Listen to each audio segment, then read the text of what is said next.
ويريد ولا يضمر، يحب ويرضى من غير رقة، ويبغض ويغضب من غير مشقة. يقول لمن أراد كونه كن فيكون، لا بصوت يقرأ ولا بنداء يسمع. ارادہ کرتا ہے لیکن دل سے نہیں، اور محبت و رضا رکھتا ہے لیکن نرمی قلب کے وسیلے سے نہیں، اور بغض و غضب بھی رکھتا ہے لیکن غم و غصے کی تکلیف سے نہیں۔ جس چیز کو ایجاد کرنا چاہتا ہے اس سے کن کہہ دیتا ہے اور وہ ہو جاتی ہے۔ نہ کوئی آواز کانوں سے ٹکراتی ہے اور نہ کوئی ندا سنائی دیتی ہے۔ وإنما كلامه سبحانه فعل منه أنشأ ومثله، لم يكن من قبل ذلك كائنا، ولو كان قديما لكان إلها ثانيا۔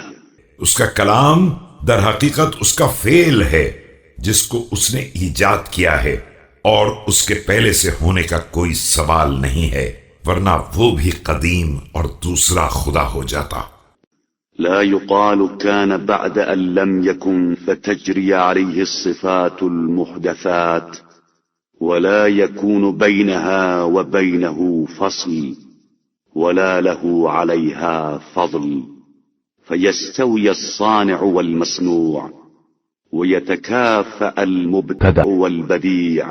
اس کے بارے میں یہ نہیں کہا جا سکتا ہے کہ وہ عدم سے وجود میں آیا ہے کہ اس پر حادث صفات کا اطلاق ہو جائے، اور دونوں میں نہ کوئی فاصلہ رہ جائے اور نہ اس کا حوادث پر کوئی فضل رہ جائے، اور پھر صانع و مصنوع دونوں برابر ہو جائیں اور مصنوع صنعت کے مثل ہو جائے۔